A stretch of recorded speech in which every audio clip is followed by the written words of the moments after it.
next up, we have Dennis. What's up? Hi, Dennis. It's so nice to have you. I'm so happy to be here. How are y'all doing? Good. So this is Dennis Connors, and he graduated from Emerson College in 2015 and with acting degree. Was it a BA or BFA? BA. I Yay. actually started as a musical theater major, so it was a Oh. BFA, but Ah, then yes, changed as out. as you do. Yeah. And currently, Dennis is an actor slash voice actor slash coach. And you are in New Jersey, based in New Jersey, but you work in New York from time to time. Yeah. Yeah. Yeah. Yeah. So Tell us more about your day to day and what you do. Um, Give us the scoop. I live in New Jersey. I just moved to a town called Maplewood.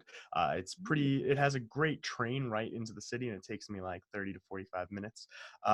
But I'm not in the city all the time. Most of the time I'm here with this microphone, and this is my recording studio. This is mostly my office. I have an agent that sends me voiceover auditions. I am always on the internet looking for regular auditions. So my life is a little bit hectic. It's not a set schedule all the time, but it's a hustle. Yeah. You, Yeah. you kind of have like chunks of things that you have to do, and you kind of have to fit them all together. Yeah, like today, I just started working for this performance art school in our town. So I work there a lot on Saturdays with kids. I teach them improv and acting. So it's just, I love having a little bit of everything, and that's what you get with a career in acting. You Yeah. get to do some of this, wait a lot of tables.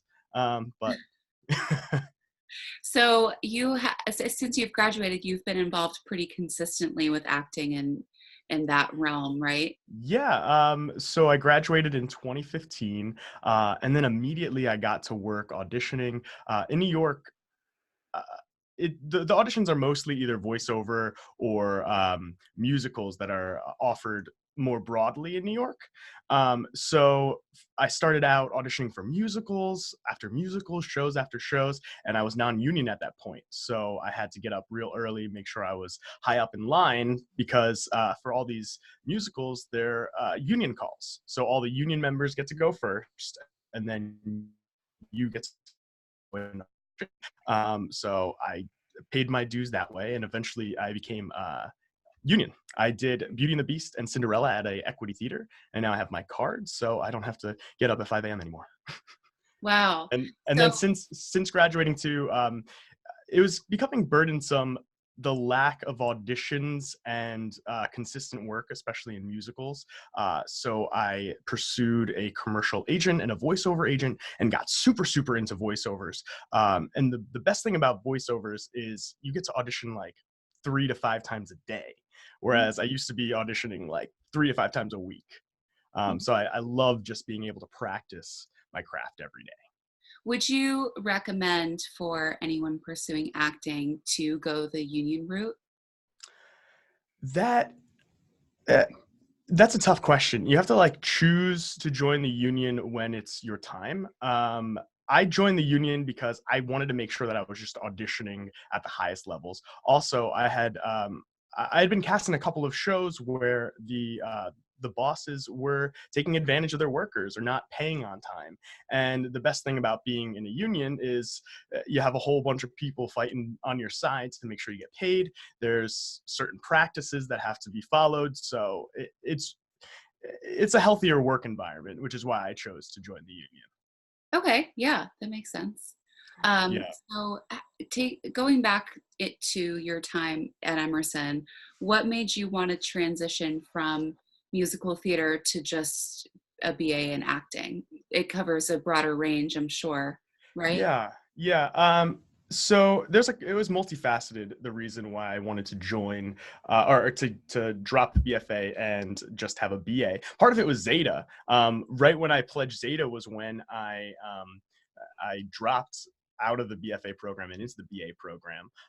And my time pledging opened my eyes to all the different activities and all the different strengths that I have as an individual.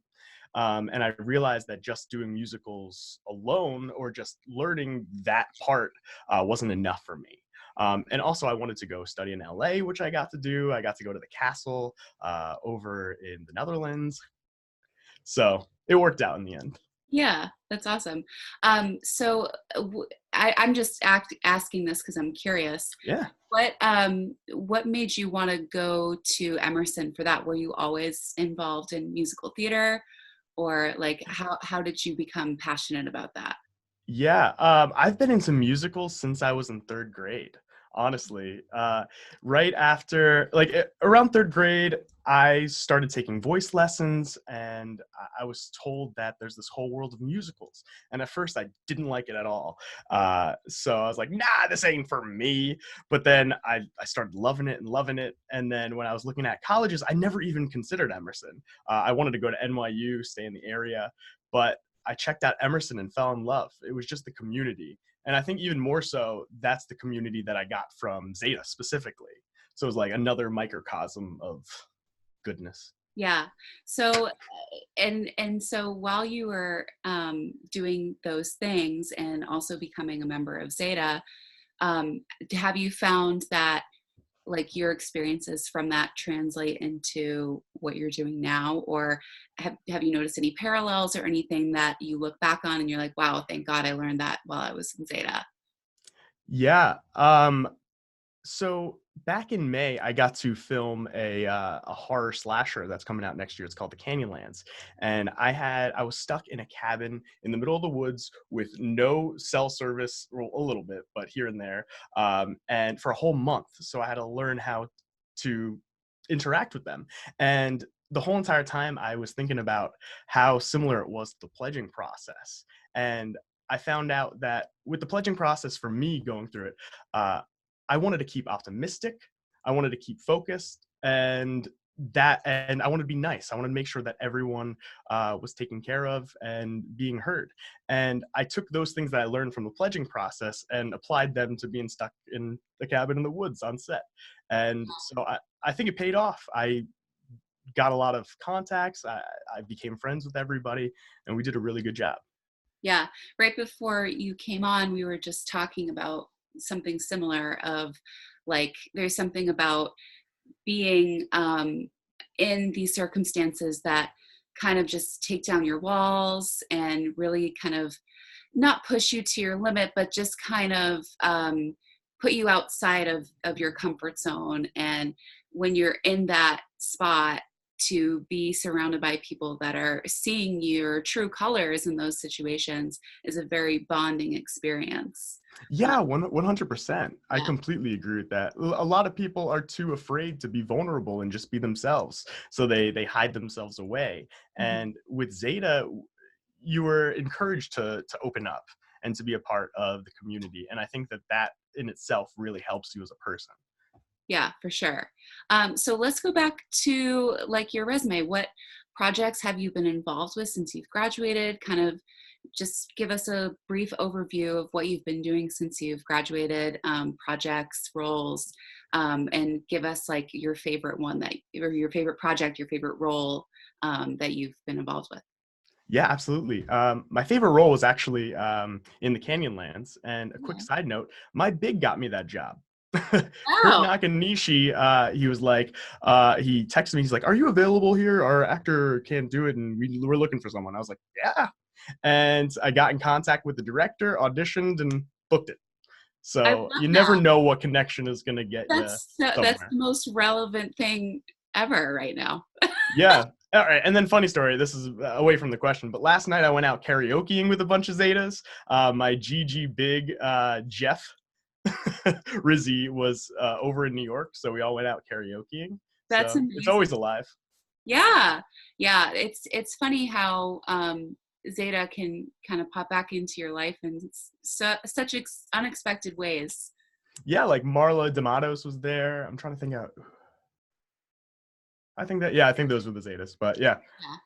I mean, um, my two best friends are Zetas, and we do things together all the time.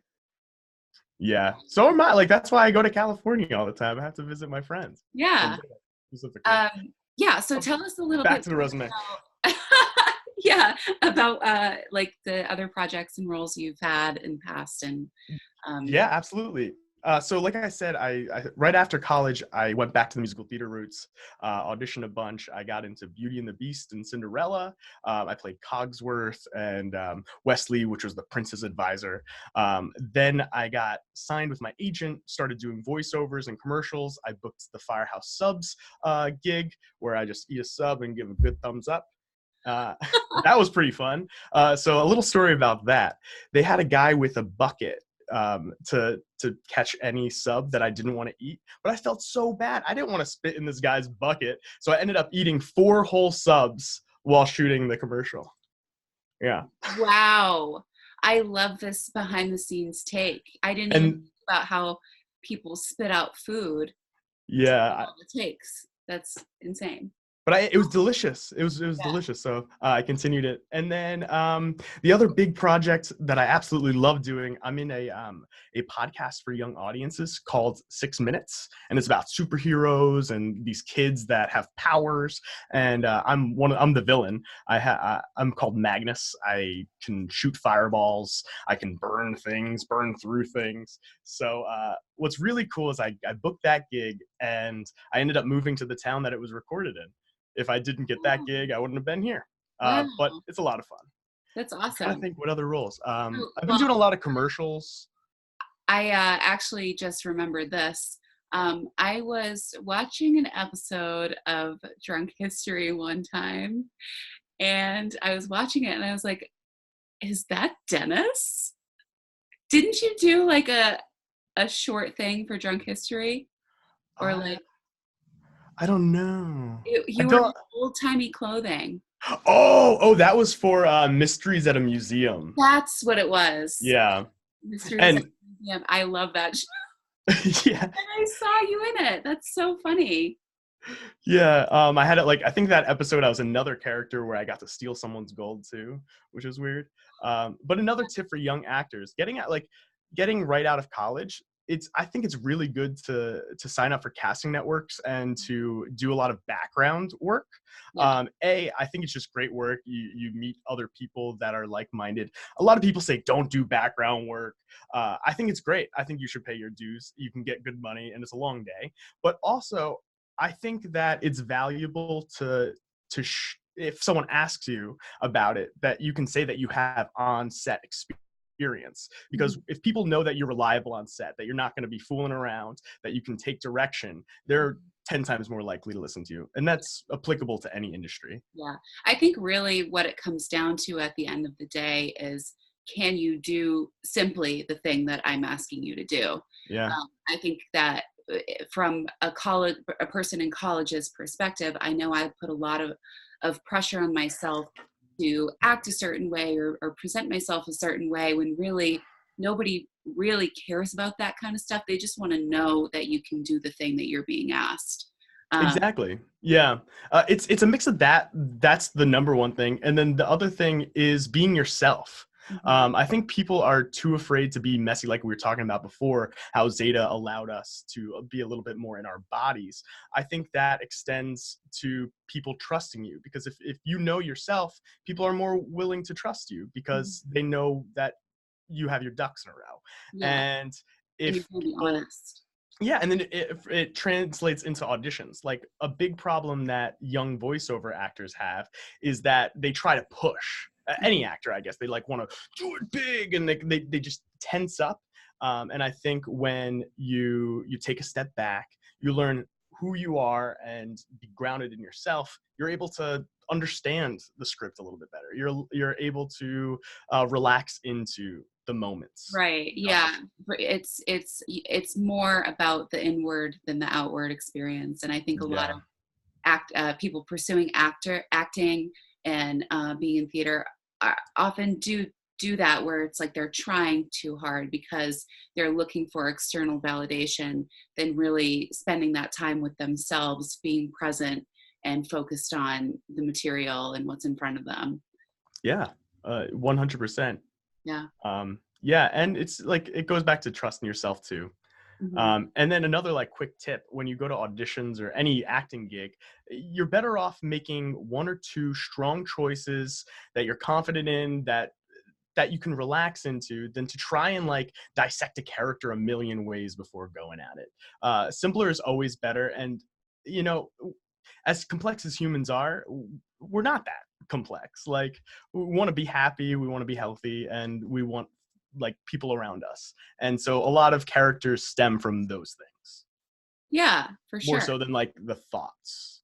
Um, and just before we wrap up here, what is something like a motto or just a piece of advice or anything that you've kind of thought about, like something that is that you've learned that's maybe given you a different perspective since graduating from college, like something that you thought about during college, Mhm. but now you think about it now and you feel differently? Yeah, I think when I was in college, I tried to do too many things instead of doing a couple of things well.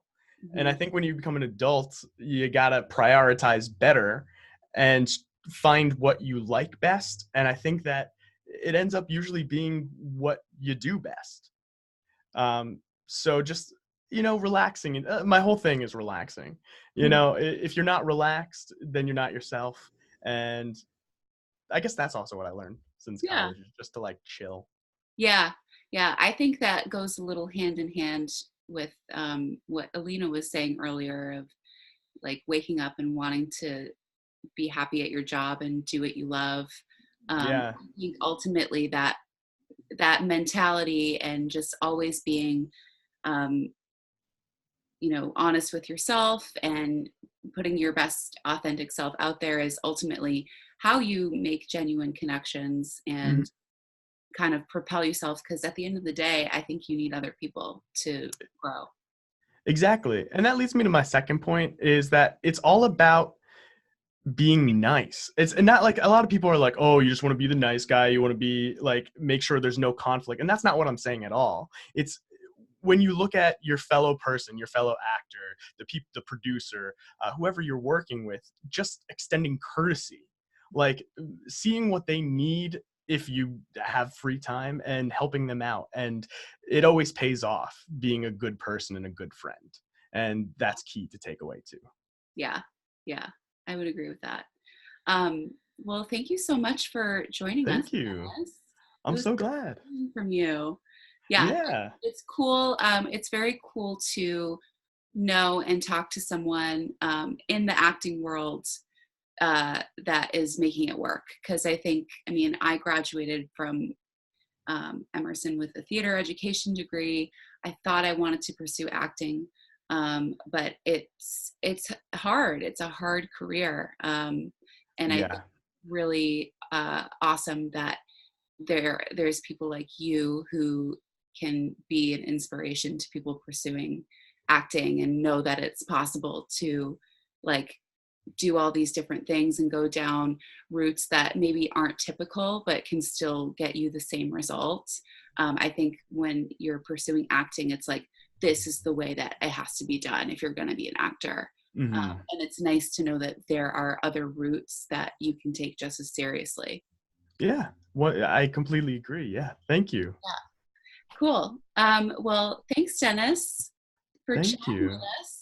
I miss you. I Well, I'll see you know. all later. Yeah. It is. We need to meet up. I live in the city. What? Okay. Yes, I would love to. Is Invite me to your next karaoke and I'll throw down a mean Aladdin. Oh, I would love that. I did my humps last night, so I bet you did it superbly. thank you. Amazing. Thanks, It'll Dennis. be fun. Thank you.